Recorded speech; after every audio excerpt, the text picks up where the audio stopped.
Episode 28. Fred and George had hardly disappeared when someone far less welcome turned up.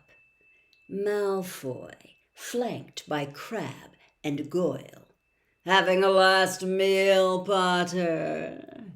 When are you getting the train back to the Muggles?" "You're a lot braver now that you're back on the ground and you've got your little friends with you," said Harry coolly. There was, of course, nothing at all little about Crabbe and Goyle, but as the high table was full of teachers, neither of them could do more than crack their knuckles and scowl.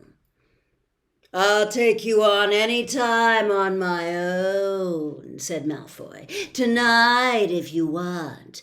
Wizard's duel. Wands only. No contact." "What's the matter? Never heard of a wizard's duel before, I suppose?" "Of course he has," said Ron, wheeling around. "I'm his second. Who's yours?" Malfoy looked at Crabbe and Goyle, sizing them up. "Crabbe," he said. "Midnight all right? We'll meet you in the trophy room. That's always unlocked." When Malfoy had gone, Ron and Harry looked at each other. "What is a wizard's duel?" said Harry. "And what do you mean you're my second?" "Well, a second's there to take over if you die," said Ron casually, getting started at last on his cold pie. Catching the look on Harry's face, he added quickly, But people only die in proper duels, with real wizards. The more you and Malfoy be able to do is send sparks at each other. Neither of you knows enough magic to do any real damage. I bet he expected you to refuse anyway."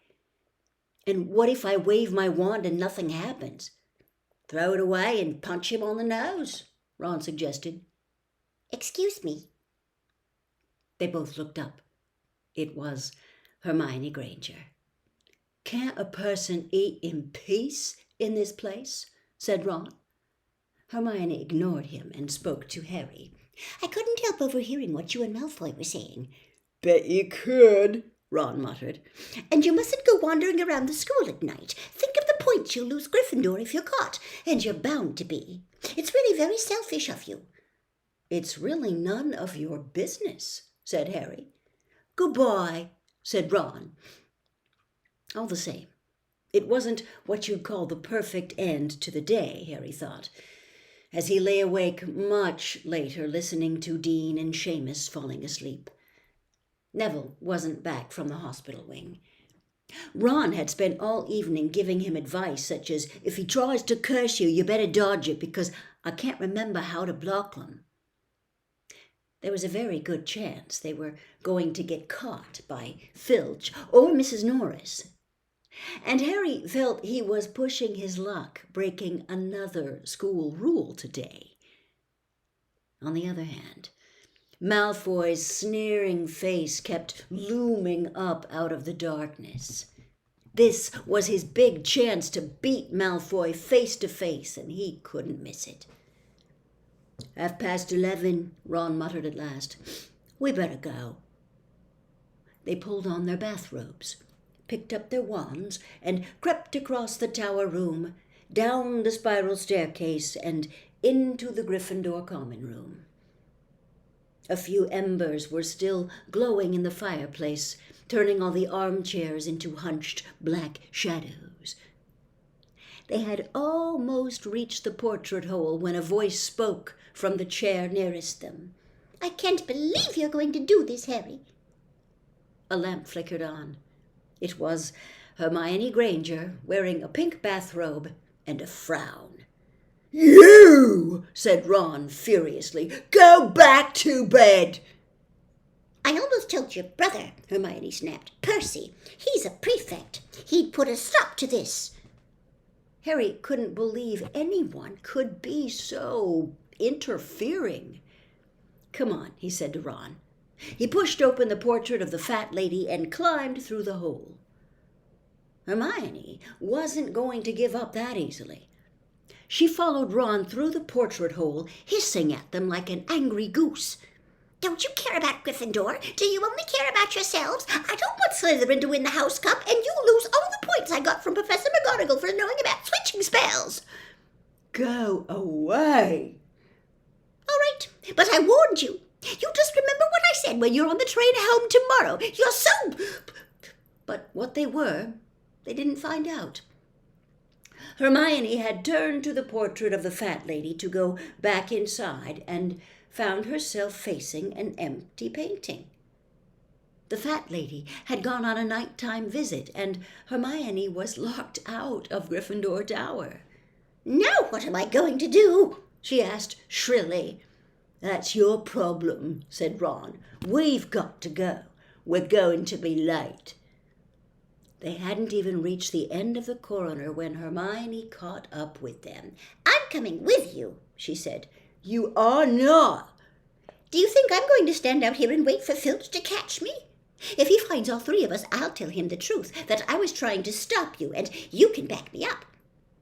You got some nerve, said Ron loudly. Shut up, both of you, said Harry sharply. I hear something. It was a sort of snuffling. Mrs. Norris, breathed Ron, squinting through the dark. It wasn't Mrs. Norris. It was Neville. He was curled up on the floor, fast asleep, but jerked suddenly awake as they crept nearer. Thank goodness you found me. I've been out here for hours. I couldn't remember the new password to get into bed. Keep your voice down, Neville. The password's Pig Snout, but it won't help you now. The fat lady's gone off somewhere. How's your arm? Said Harry. Fine, said Neville, showing them. Madame Pomfrey mended it in about a minute. Good. Well, look, Neville, we've got to be somewhere, and we'll see you later. Don't leave me, said Neville, scrambling to his feet. I don't want to stay here alone. The bloody Baron's been past twice already. Ron looked at his watch and then glared furiously at Hermione and Neville. If either of you get us caught, I'll never rest until I've learned that curse of the bogies Quill told us about and used it on you. Hermione opened her mouth, perhaps to tell Ron exactly how to use the curse of the bogies. But Harry hissed at her to be quiet and beckoned them all forward. They flitted along corridors striped with bars of moonlight from the high windows. At every turn, Harry expected to run into Filch or Mrs. Norris, but they were lucky. They sped up a staircase to the third floor and tiptoed toward the trophy room. Malfoy and Crabbe weren't there yet. The crystal trophy cases glimmered where the moonlight caught them.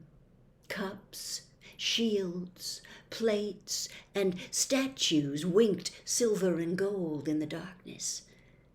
They edged along the walls, keeping their eyes on the doors at either end of the room.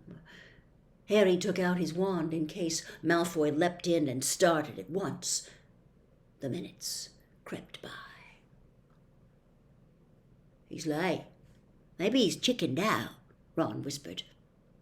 Then a noise in the next room made them jump. Harry had only just raised his wand when they heard someone speak, and it wasn't Malfoy. Sniff around, my sweet. They may be lurking in a corner. It was Filch, speaking to Mrs. Norris. Horror-struck, Harry waved madly at the other three to follow him as quickly as possible. They scurried silently toward the door, away from Filch's voice. Neville's robes had barely whipped round the corner when they heard Filch enter the trophy room. They're in here somewhere, they heard him mutter, probably hiding. This way, Harry mouthed to the others, and, petrified, they began to creep down a long gallery full of suits of armor. They could hear Filch getting nearer. Neville suddenly let out a frightened squeak and broke into a run. He tripped, grabbed Ron around the waist, and the pair of them toppled right into a suit of armor. The clanging and crashing were enough to wake the whole castle. "Run!" Harry yelled, and the four of them sprinted down the gallery, not looking back to see whether Filch was following. They swung around the doorpost and galloped down one corridor, then another, Harry in the lead without any idea where they were or where they were going. They ripped through a tapestry and found themselves in a hidden passageway, hurtled along it, and came out near their charms classroom, which they knew was miles from the trophy room. "I think we've lost him," Harry panted, leaning against the cold wall and wiping his forehead. Neville was bent double, wheezing and spluttering. "I told you," Hermione gasped, clutching at the stitch in her chest. "I told you." "We've got to get back to Gryffindor Tower," said Ron, "quickly as possible." "Malfoy tricked you," Hermione said to Harry. "You realize that, don't you? He was never going to meet you. Filch knew someone was going to be in the trophy room. Malfoy must have tipped him off." Harry thought she was probably right, but he wasn't going to tell her that. "Let's go." But it wasn't going to be that simple. They hadn't gone more than a dozen paces when a doorknob rattled and something came shooting out of a classroom in front of them. It was Peeves.